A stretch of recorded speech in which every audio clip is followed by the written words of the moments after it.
बहुत साल पहले की बात है। हीरा और मोती नाम के दो मित्र थे। दोनों के बीच काफ़ी घनिष्ठ मित्रता थी।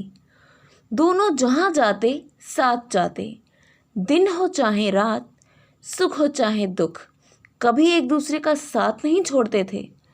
दोनों सदा साथ ही रहा करते थे।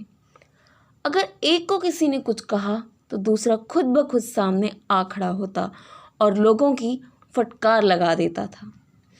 अपने ही गांव क्या, आस पड़ोस के गांव में भी उनकी मित्रता के किस्से सुनाए जाते थे।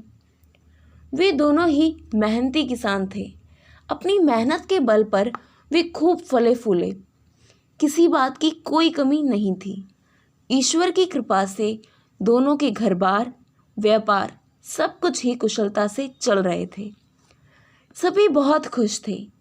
एक दिन राज्य के राजा हरिप्रसाद राय ने दरबार में राजभोज की व्यवस्था का विचार किया, जिसमें आसपास के सभी गांव के लोगों को भोज के लिए आमंत्रित किया जाए। राजा हरिप्रसाद राय ने हीरा और मोती की मित्रता और कार्यनिष्ठा के कई किस्से सुने थे, इसलिए उन्होंने राजभोज की संपूर्ण व्यवस्था का कार्यभार हीरा मोती के हाथों में सौंप दिया। राजा के ऐसे निर्णय से प्रधानमंत्री यश कुमार को अत्यंत क्रोध आया और उन्होंने राजा से इस अपमान का बदला लेने और हीरा मोती की मित्रता को समाप्त करने की योजना बनानी शुरू कर दी। राजा ने हीरा मोती को राजभोज के प्रयोजन हेतु कुछ धनराशि दी थी, तो प्रधानमंत्री ने सोचा कि क्यों न वह धनराशि ही चुरा ली जाए, जिससे एक तीर से दो शिकार हो जाएं। ना ही राजा राजभोज का समय पर आयोजन ही करवा पाएं और साथ ही हीरा मोती की मित्रता भी खंडित हो जाए। इस योजना के अनुसार उसी रात्रि में प्रधानमंत्री यश कुमार ने राजा द्वारा हीरा मोती को दी गई धनराशि की गठरी चुरा ली और प्रातःकाल होते ही राज दरबार में ये घोषणा करवा दी कि हीरा मोती ने राजभोज की सारी धनराशि हड़प कर ली है।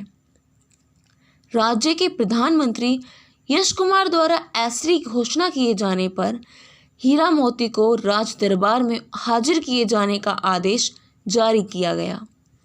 अब राज दरबारी हीरा मोती को राज दरबार में पकड़ कर लाए। राजा हरिप्रसाद राय ने पूर्ण सभा की समक्ष हीरा मोती से राजभोज की धनराशि के बारे में पूछा तो हीरा मोती ने जवाब दिया, सरकार, धनराशि का प्रयोग आपके आदेशानुसार राजभोज हेतु किया गया है।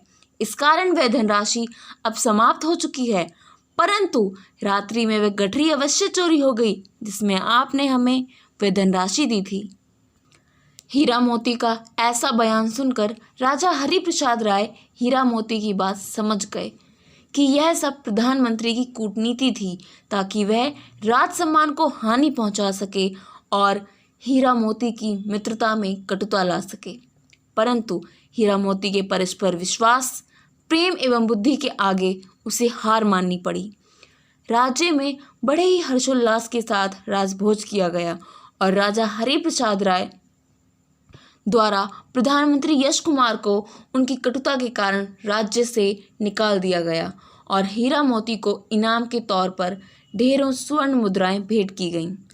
इस प्रकार हम ये कह सकते हैं कि इंसान अपनी बुद्धि, विवेक एवं कौशल के बल पर समस्त संसार पर विजय प्राप्त कर सकता है।